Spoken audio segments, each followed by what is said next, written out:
So with the barbell RDL, we want to make sure, first of all, we're right under the bar or right close to the bar when we take it out the rack. From there, I walk it out, keeping my hands at shoulder width.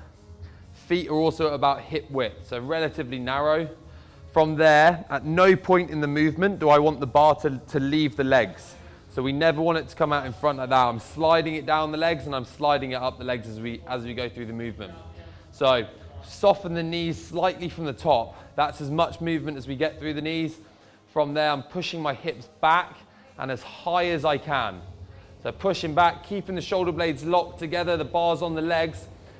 How low you get will be very much dependent on how flexible your hamstrings are. So for me, I get a stretch in the hamstrings there. Whenever you find that stretch, that's as low as you get. If you get the stretch above the knee, that's fine. That's as low as you go. If you get the stretch slightly below the knee, that's fine. But what we're looking for is the stretch. That's your signal to stop at that position. And then we come up. Again, the bar stays on the legs, squeezing the glutes at the top. Okay? So just one more time. Shoulders stay locked back. Bars on the legs, sliding down till we find the stretch. And then we come up and squeeze the glutes.